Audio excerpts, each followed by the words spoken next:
prends ta Bible dans Genèse chapitre 2. Genèse chapitre 4. Nous allons lire deux textes. Est-ce que quelqu'un peut prendre le micro?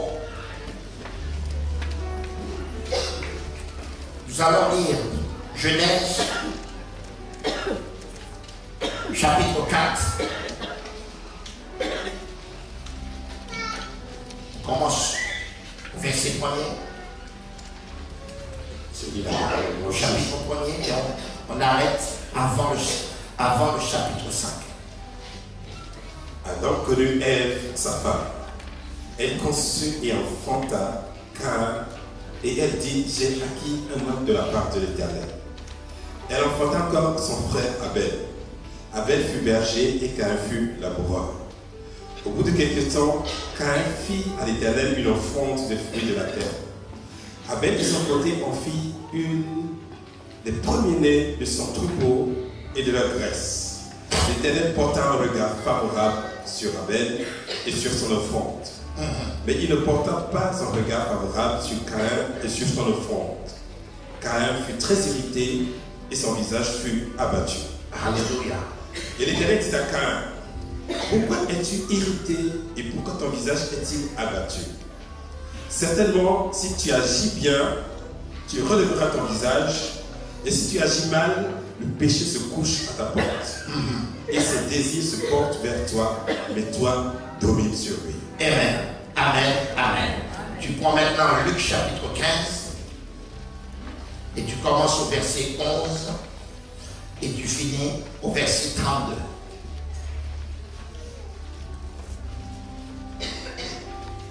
Luc chapitre 15, Verset 11. verset 11. Il dit encore, un homme avait deux fils. Le plus jeune dit à son père, mon père, donne-moi la part de bien qu'il doit me revenir.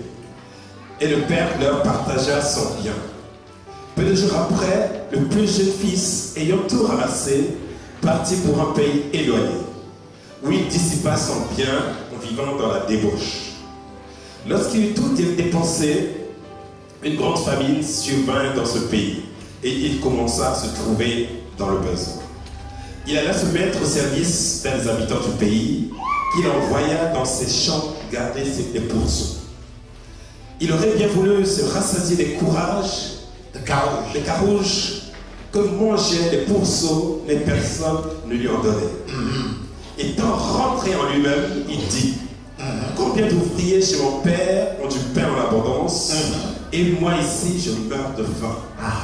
Je me lèverai, j'irai vers mon père, et je lui dirai, mon père, j'ai péché contre le ciel et contre toi. Je ne suis plus digne d'être appelé ton fils. Traite-moi comme l'un de tes ouvriers. Et il se leva et alla vers son père. Comme il était encore loin, son père le vit et fut ému de compassion. Il courut se jeter à son cou et l'embrassa. Le fils lui dit, mon père, j'ai péché contre le ciel et contre toi. Je ne suis plus digne d'être appelé ton fils.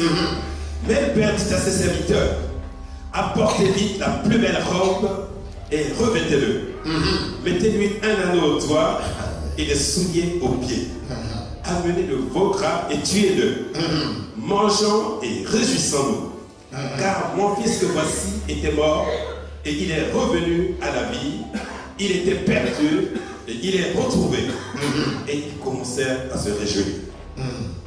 Or, le fils aîné était dans les champs. Lorsqu'il revint et approcha de la maison, il entendit la musique et les danses. Il appela un des serviteurs et lui demanda ce que c'était. Ce serviteur lui dit, ton frère est de retour et ton père a tué le veau gras parce qu'il l'a retrouvé en bonne santé. Et il se mit en colère et ne voulut pas entrer. Son père sortit et le pria d'entrer. Mais il répondit à son père, voici, il y a tant d'années que je te sers sans avoir jamais transgressé tes ordres et jamais que tu m'as donné un chevreau pour que je me réjouisse avec mes amis. Et quand ton fils est arrivé, celui qui a mangé ton bien avec des prostituées, c'est pour lui que tu as tué le veau gras. Mon fils, lui dit le père, tu es toujours avec moi et tout ce que j'ai est à toi. Mais il fallait bien s'égayer et se réjouir parce que ton frère que voici était mort et qu'il est retrouvé à la vie. Il est revenu à la vie parce qu'il était perdu et qu'il est retrouvé. Amen. Dis Amen. Dis Amen. Amen. Dis encore Amen. Amen. Père, je bénis ta parole et je prie que la révélation vienne sur cette parole et puisse éclairer ceux qui ont besoin d'être éclairés. Alléluia. Ici, nous voyons deux familles. La famille de Caïn et d'Abel. Nous voyons que dans ces deux familles, deux frères agissent de façon identique, par jalousie. Par jalousie. Mais l'une des choses que j'ai compris, dans la première famille, Adam était marié avec Ève. Dans la famille du fils prodigue, on ne parle pas de la mère. On ne sait pas où est la mère. On sait que le fils est un fils prodigue. Et voilà ce qui se passe. Deux fils agissent de façon différente pour briser la famille. Le premier, à cause d'une jalousie, tue son frère et détruit la cellule familiale. Le deuxième, la famille fonctionne correctement. Les affaires marchent. Ils viennent, son père n'est pas décédé, mais il demande son héritage.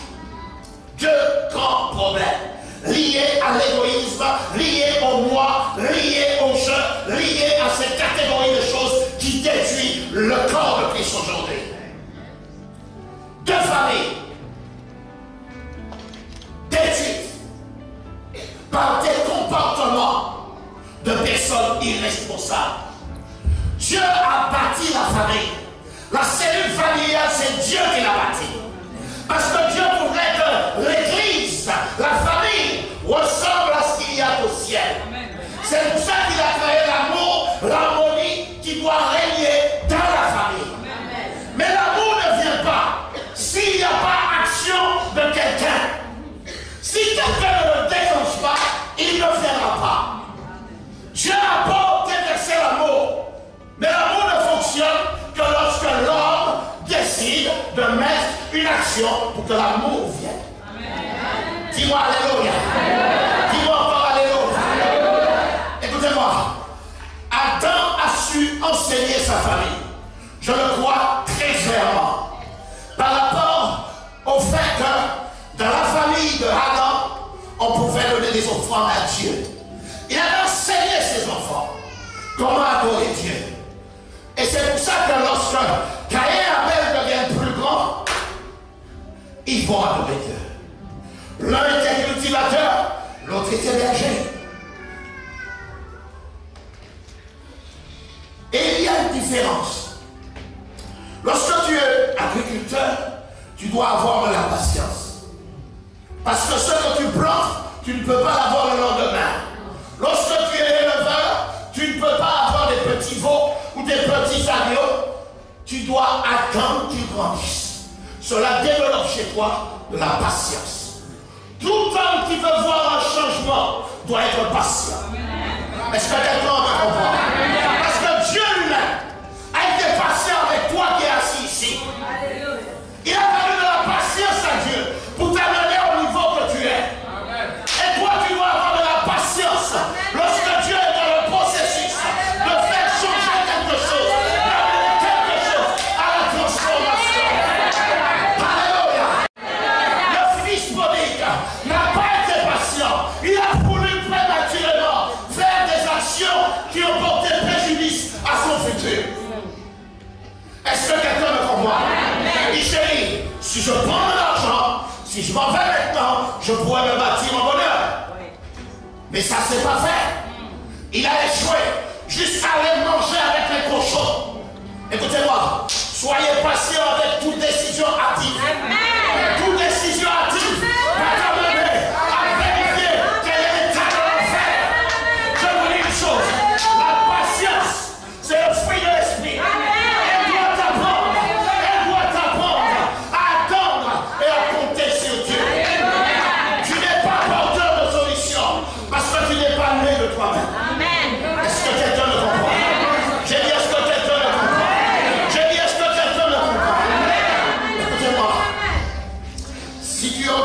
autosuffisant, je garantis ton futur. Judas était autosuffisant, non? Oui ou non? Ça l'a conduit où? Hein? Il pensait que ses idées étaient bonnes. 30 pièces d'or. Il croyait qu'avec 30 pièces d'or, il allait transformer sa vie. Il ne savait pas que derrière ces 30 pièces d'or se trouvait un esprit qui allait l'envoyer au suicide. Alléluia. J'ai dit alléluia. Nous allons commencer par Caïn et Abel. Nés dans une famille, étant les premiers enfants pour eux sur la terre, extraordinairement proches de leur père et de leur mère. Adam disait, ça c'est le dauphin, ça c'est le singe, ça c'était l'animal, ça c'est la colombe, ça c'est l'aigle, ça c'est le nerf. Il était là, il a enseigné la famille, il a bâti la famille. Il s'est dit, Adam s'était dit, j'ai échoué avec Dieu, mais je n'échouerai pas avec ma famille. J'enseignerai à mes enfants, j'enseignerai à mon épouse, j'enseignerai à ma famille d'être proche de Dieu et je leur enseignerai toutes choses. Alléluia. J'ai dit alléluia. Caïn aimait les fruits. C'est pour ça qu'il s'est mis agriculteur. Il aimait ça. Lorsque son père Adam lui disait, ça c'est une menthe, ça c'est un ananas, ça c'est une pomme. Oh, il s'est dit, moi je vais cultiver ces choses. Et c'est pour ça qu'il est devenu agriculteur. Alléluia. J'ai dit alléluia. J'ai dit alléluia. Abel s'est dit, moi j'aime les animaux. Oh, Adam il disait, ça c'est l'agneau, ça c'est une vache, ça c'est un buffle. Oh, il s'est dit, moi, je veux être berger. Et il a demandé l'un des premiers bergers de la terre, que la terre n'avait jamais connu. Oh, c'était beau, tout était formidable. Et ils avaient la relation avec Dieu, parce que leur père leur avait enseigné qu'il fallait avoir une relation avec Dieu. Et voilà qu'un jour ils sont venus célébrer le Seigneur. Ils est venu célébrer le Seigneur, chacun avec le meilleur de ce qu'il avait.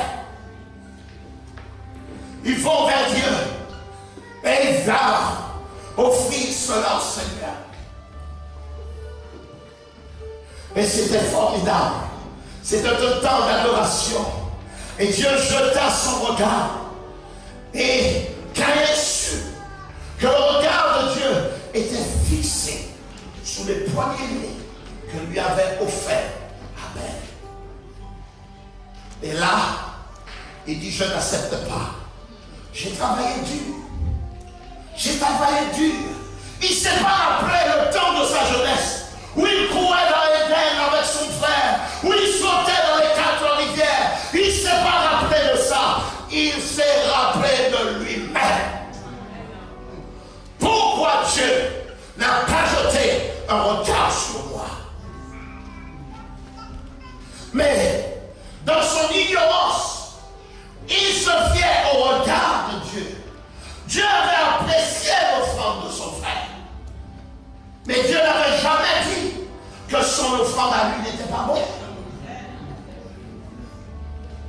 Il était nulle part que Dieu a dit que son offrande n'était pas bonne. Mais ce sont ces pensées qui ont bâti en lui un mur invisible où il ne pouvait plus voir la cellule familiale. Et c'est pour ça que ce mur a fait en sorte qu'il devienne le premier meurtrier que la terre n'ait jamais connu.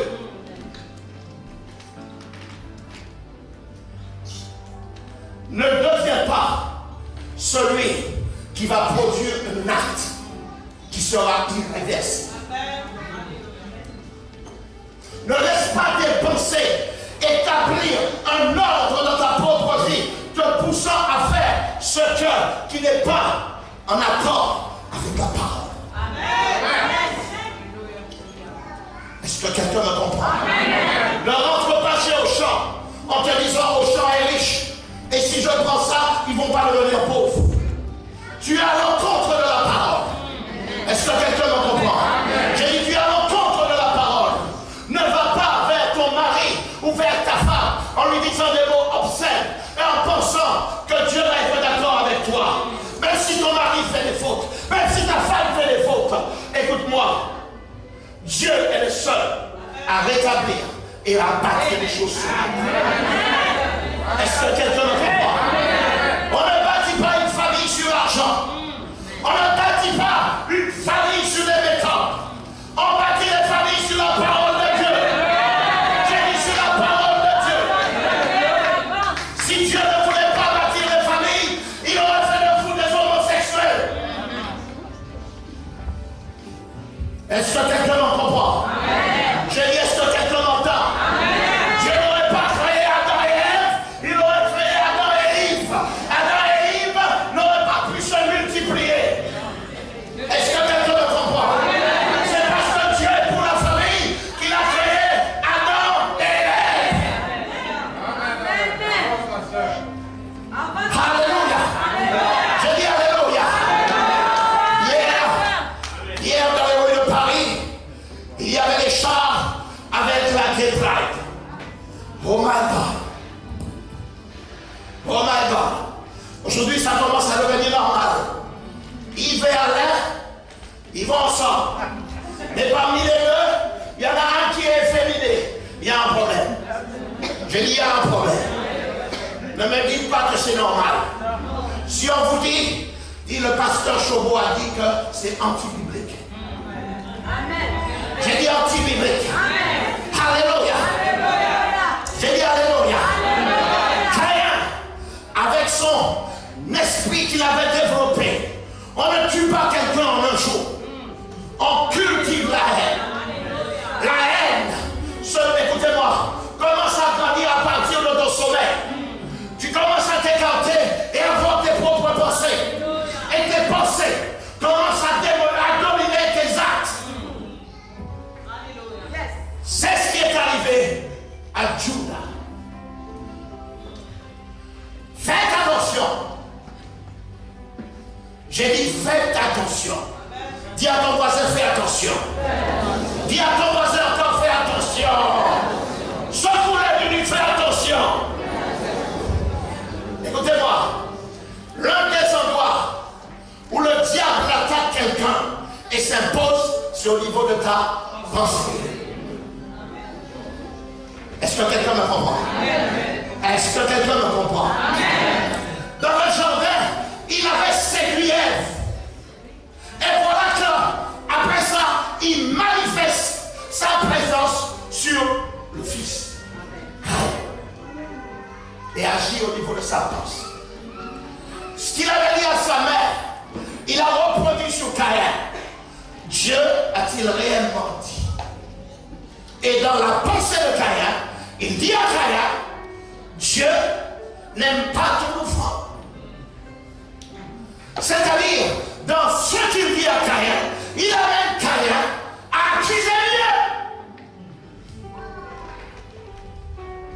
Est-ce que quelqu'un me comprend? Dès que quelqu'un commence à accuser Dieu, je sais que l'enfer a pénétré sa maison.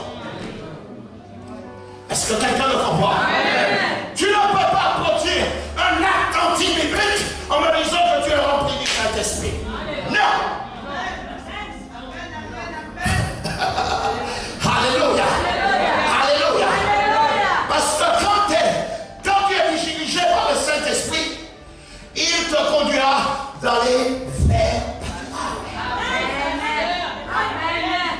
Et tes actions seront des actions bibliques.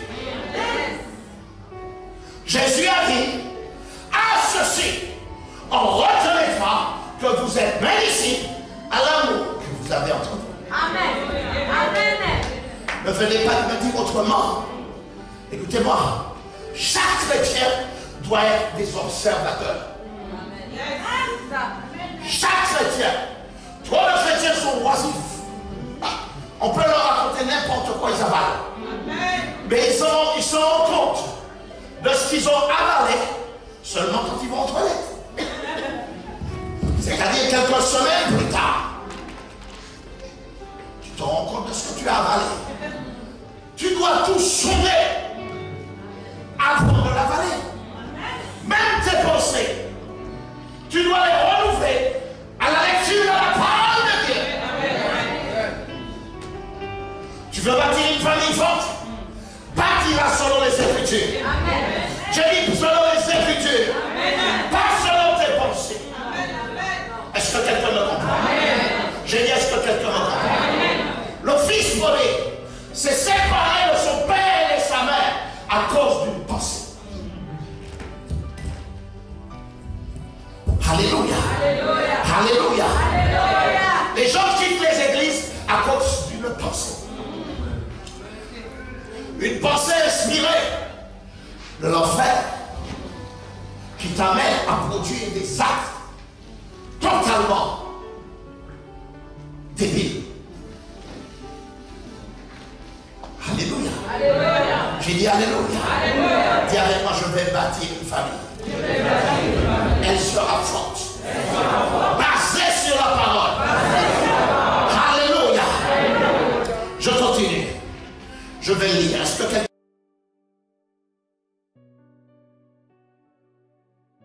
est en train d'apprendre quelque chose? Amen. Alors, je peux vous dire, le grand secret de la vie est dans la Bible. Amen. Amen. Tu veux prospérer? Lis ta Bible. Applique les principes de la Bible.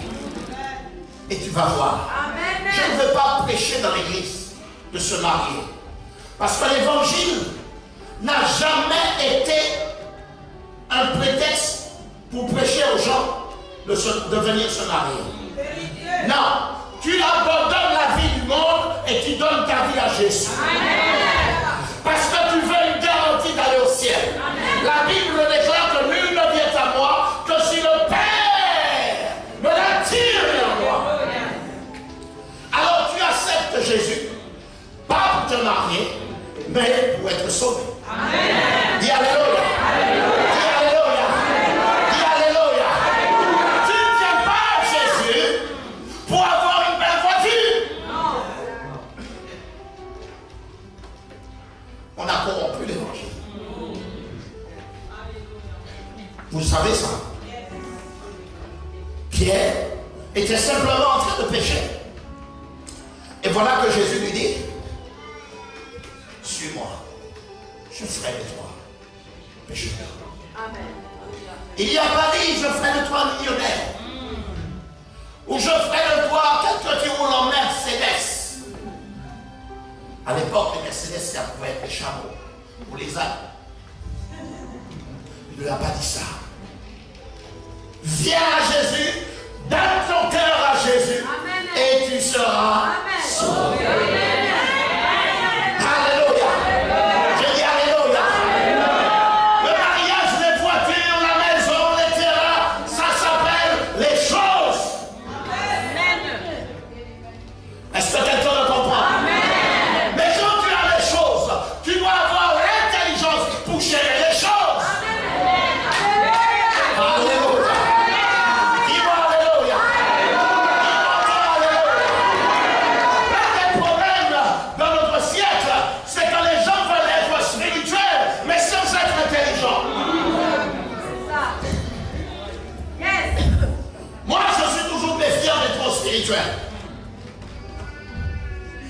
Parce que tes actes naturels doivent être bibliques. Est-ce que quelqu'un me comprend? Tes actes doivent être bibliques. Et après, je viens voir ton côté spirituel. Parce que écoutez-moi, le spirituel ne blague pas, messieurs dames. Vous croyez que le diable a des sentiments? S'il avait des sentiments, la guerre serait arrêtée en Syrie. Alors il n'aura pas de pitié avec vous. Je vous le dis très clairement. La Bible dit qu'il ne vient que pour tuer, égorger et détruire. C'est sa seule mission. C'est ce qu'il voit. quand il détruit tes enfants, quand il détruit ta famille, quand il détruit la société, ça c'est son travail. Mais tu ne peux lui répondre que par la parole. Le diable vient pour détruire. Et celui que nous servons, qui s'appelle Jésus, s'appelle le prince de paix. Le lion de la tribu de Juda. Il vient régler les choses. Il vient établir les choses comme elles sont établies au ciel. Quand il vient, il demande, il dégage, il ordonne à la maladie de quitter ta maison. Et quand il vient et qu'il est présent, il ordonne à la paralysie de quitter ta famille. C'est lui le prince de paix. C'est lui le prince de paix. Carrière, égoïste, pensant à lui-même. Et vous savez, dans le temps de l'offrande, il pouvait avoir même le temps de réfléchir. Mais il ne l'a pas fait. Lisons la Bible. Prenez votre Bible.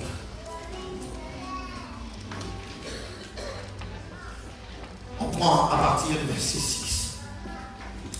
L'Éternel dit à Caïn, pourquoi es-tu irrité?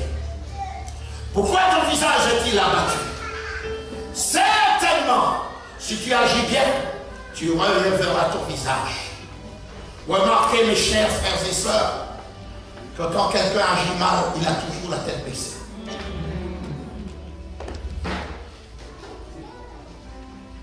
Toujours la tête baissée.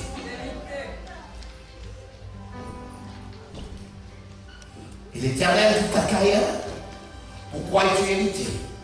Pourquoi ton visage est-il abattu? Certainement, si tu agis bien, tu relèveras ton visage. Si tu agis mal, le péché couche à la porte. Et vous savez que le péché a des désirs. Lisez avec moi. Et ces désirs se portent vers toi. Ces désirs se portent vers toi. Lorsque tu travailles avec le péché, il te donnera des désirs encore. Quand vous voyez des gens qui critiquent en permanence, ils pensent que la critique est une bonne chose. Parce que ce qu'ils disent paraissent être vrai. Mais c'est la stratégie qu'a trouvé l'ennemi pour commencer à travailler dans ta vie et développer ses propres désirs. Sans te rendre compte, tu vas commencer à parler des autres, mais tu vas commencer à dire des gros mots qui vont commencer à sortir. Dès que quelqu'un commence à sortir des gros mots, la Bible dit que ce n'est pas ceux qui rentrent dans sa bouche qui te souillent, mais ceux qui en sortent. Lorsque la saleté sort en toi, c'est que le diable a fait de toi son habitation permanente. Alléluia. Un chrétien ne dit pas le bon mot. Est-ce que quelqu'un m'entend? Un chrétien, s'il est né de nouveau, un bon mot ne peut pas sortir de lui. Il va être abattu. Si un mot sort, il va être abattu. Mais si tu dis ça régulièrement, et que ça sort de toi, et que ça ne se gêne pas, je remets en doute quel temple que tu es. Tu es un temple de Baal, de qui tu veux, mais pas de Jésus-Christ. Jésus, malgré les coups, n'a injurié personne. Vous voyez ça? C'est pas extraordinaire? Pour bâtir une famille, il y a des choses à ne pas laisser développer dans tes pensées. Est-ce que quelqu'un me comprend? Est-ce que quelqu'un me comprend? Moi, je suis venu ici, j'avais préparé un message. Je me suis réveillé tôt. Et j'arrive là. Il me dit non, tu ne lèches pas ça. Reste la famille. Chaque père est un responsable dans sa maison. Chaque mère est une responsable dans sa propre maison. La mère du fils prodigue n'était pas à la maison. C'était le père qui le gérait. Maman, prends ta place à la maison.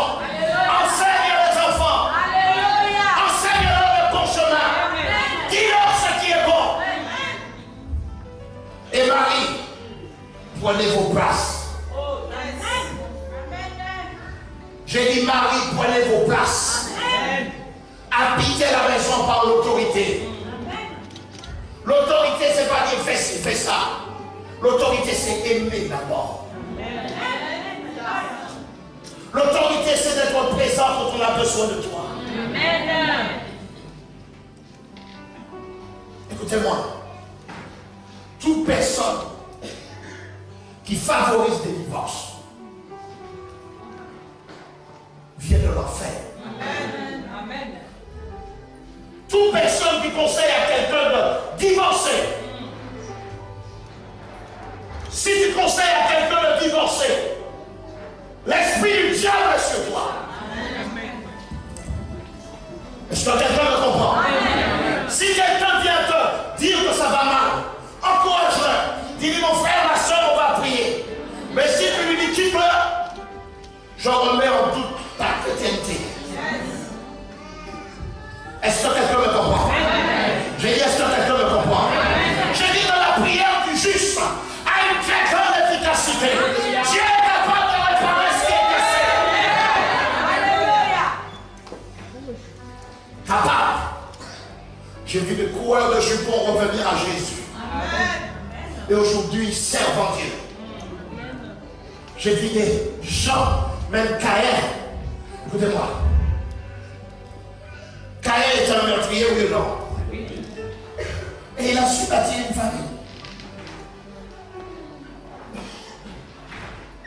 Un meurtrier, mais il bâtit une famille. Il a un fils qui s'appelle Enoch.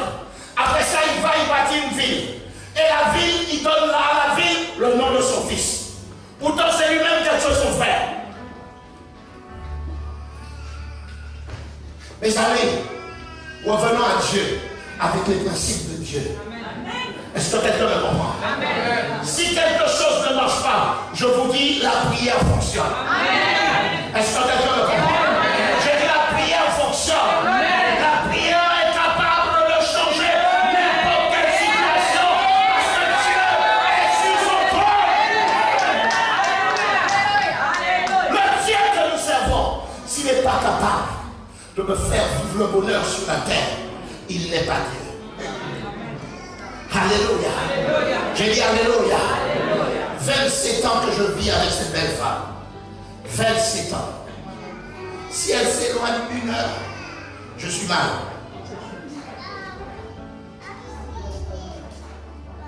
Juste ne pas la voir, je suis mal. Parce que écoutez, quand Dieu te donne, prends-en soin. Prends soin. Prends soin de ta maison. Et peut-être que vous allez dire, mais pasteur, tu n'es pas passé par les difficultés. Oh my God. Si tu avais vu ma CX chargée de toutes mes affaires, et j'ai dit, femme, toi, je me suis trompé avec toi, je m'en vais. Charger ma voiture et je pars. Et en partant, je revenais une heure après avec un bouquet de fleurs.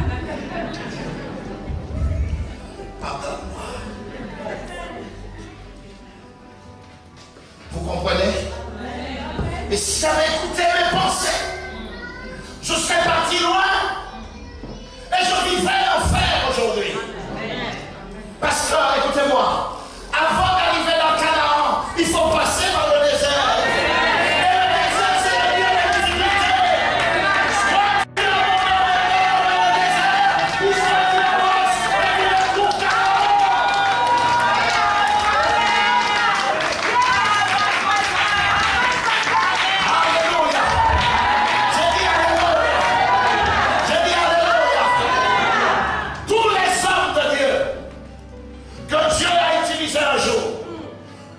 Passer par le désert.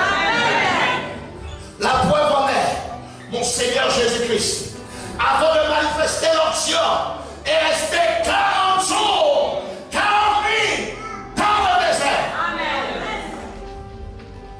Le désert, c'est le laboratoire de Dieu. C'est là où il travaille ton caractère. C'est là où il travaille ta colère. C'est là où il travaille ton impatience. C'est là où il travaille ton jeu.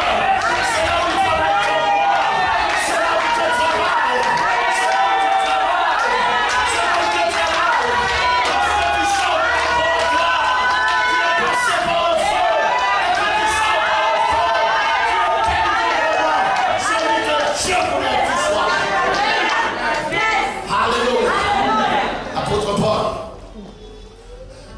rencontre le Seigneur sur la route de Damas.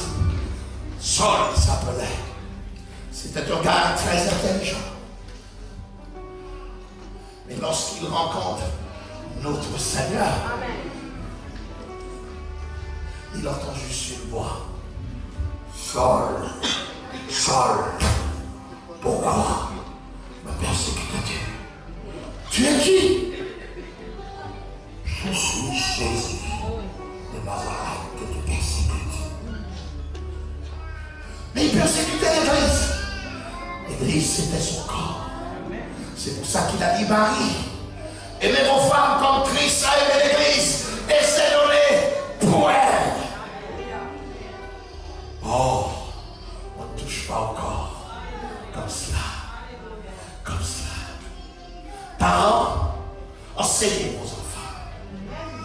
Il y aura un temps où vous les verrez pleurer parce que vous êtes durs. Enseigne-leur à laver leurs vêtements. Enseigne-leur à faire la vaisselle. Enseigne-leur sous les bases de passer le balai à la maison. Enseigne-leur ces choses simples qui demain vont les servir. Beaucoup de parents sont devenus irresponsables. Ils font tout pour leur enfant par amour. Mais tu fabriques un échec de demain. Oh, je te dis, tu fabriques un échec de demain. Chaque fois la raison, je disais à mes enfants, quand vous voyez quelque chose qui n'est pas à sa place, remettez-les à sa place. Même si c'est pas vrai. Parce qu'avant, c'est pas moi qui l'ai mis là. Et tu vis dans la même maison, prends-le, mange-le. Un jour, mon fils Jérémy m'a dit, papa, je suis allé dans un travail et je rangeais toutes choses qui n'étaient pas à sa place. Et on m'a dit que je travaillais bien. Vous voyez, si vous ne le faites pas, vos enfants demain au travail. Si on lui dit tu es au travail, juste pour taper les courriers. Alors il va taper les courriers. S'il y a un pot de yaourt sur le bureau, il ne va pas y toucher. S'il y a un bout de papier par terre, c'est pas moi. Parce qu'elle n'a pas été enseignée. Enseignez vos enfants. Pour que demain, lorsqu'ils arrivent au travail, ils ne soient pas en crank. Amen. Amen. Maman chrétien, papa chrétien, faites le travail. Alléluia. Moi aujourd'hui, je lâche mes enfants n'importe où. N'importe où. Il y en a une qui sait faire à manger. Les deux autres, s'ils font à manger, je ne mange pas. Oui, très honnête. Une qui fait bien manger. Les autres, une. Ma fille est excellente en cuisine. Les deux autres, laisse tomber. Laisse tomber. Mais s'il s'agit de se débrouiller, depuis l'âge de 10-12 ans, on les lâchait. Tu vas aller au foot, va au foot. Et va toi-même. Pour leur enseigner à se diriger par Dieu. Amen. À 13-14 ans, Jérémy connaissait Paris plus que moi.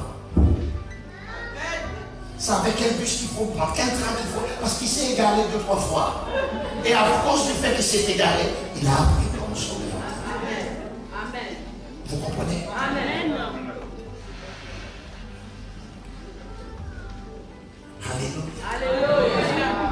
Même au permis, dès que vos enfants ont 17 ans et demi, ça c'est une parenthèse que je fais. Envoyez leur permis. S'ils ont des bourses, vous leur dites, la bourse sera utilisée pour ton permis. Parce que demain, tu auras besoin de véhicule.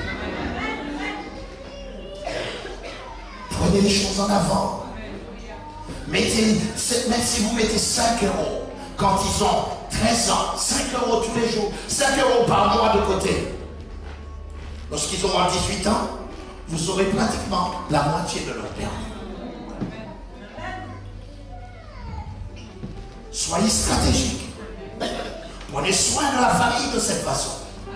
Et vous allez voir, nous allons élever. Ne regardez pas leurs défauts. Pourquoi je dis ça? Sortez le message.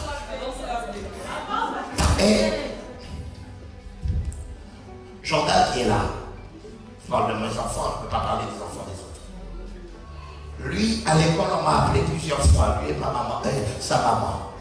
C'est un grand, il faut l'orienter quelque part. Dernièrement, je rencontre un de ses amis à la rue, je me promenais avec ma femme. Et puis, monsieur, Jordan, il a changé. Hein? Avant, c'était un fou, il était malade dans sa tête. Mais maintenant, il me dit la foi change les gens.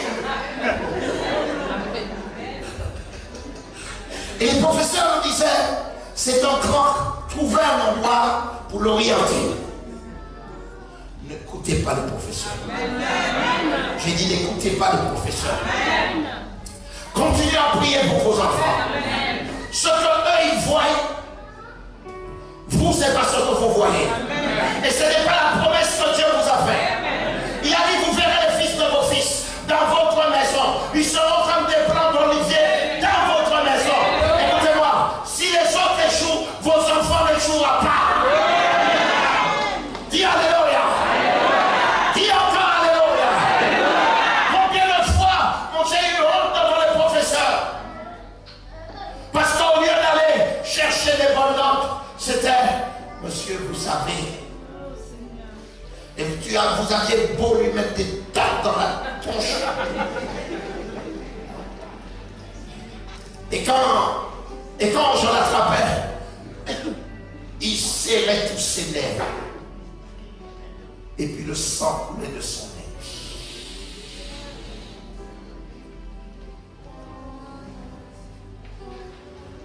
C'est pour vous dire une chose. Dieu n'abandonne jamais son plan. Amen. Vous m'entendez? Dieu n'abandonne jamais son plan. Vous aurez des difficultés avec vos enfants, des difficultés dans votre couple, des difficultés dans différents domaines. Mais vous n'allez pas rester là. Alléluia. Tu ne vas pas rester dans ton problème. Écoutez-moi, chaque problème est un témoignage pour demain. Je dis ça que tu vis aujourd'hui. Si c'est l'enfer, ce sera ton témoignage de demain. Tu parleras, tu déclareras, tu parleras. Et tu vas ce que Dieu a fait pour toi. Alléluia. Oh Jésus. C'est extraordinaire.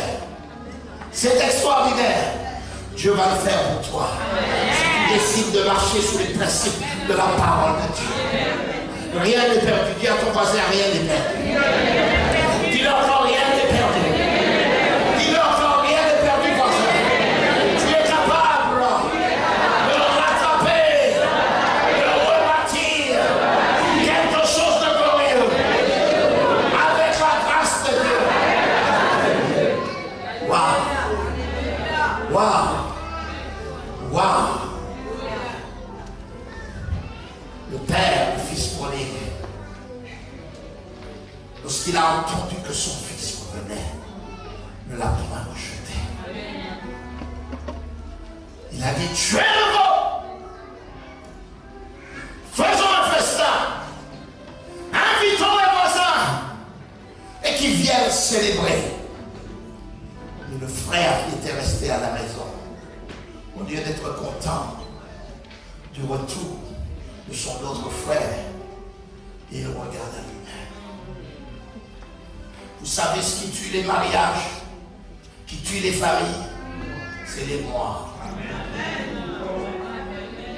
Quand tu n'es pas capable de t'effacer pour permettre à la pensée de Dieu de régner, mon ami,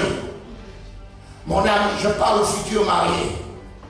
Ce n'est pas parce que vous êtes fiancés aujourd'hui que tout fonctionnera bien. Il va y avoir des temps où personne ne comprendra personne. Mais tant que quelqu'un ne décide pas de mourir pour voir la souffrance de l'autre, la paix ne régnera pas. Il a fallu que Jésus meure pour nous, pour que nous ayons la paix. Amen. Et pour toi, dans ta famille, il faut que tu meurs, que la paix règne. Acclame le Seigneur.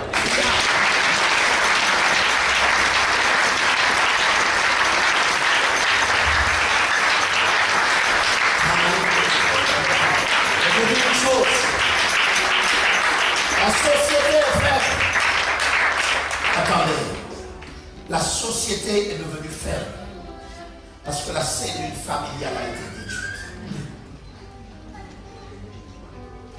Elle a été détruite.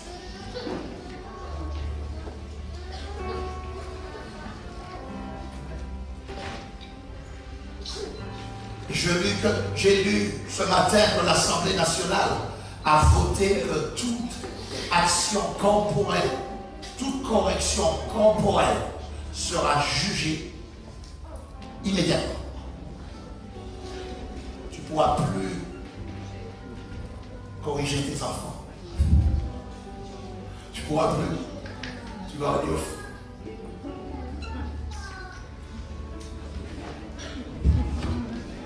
La société est devenue comme ça parce que nous n'avons pas pris.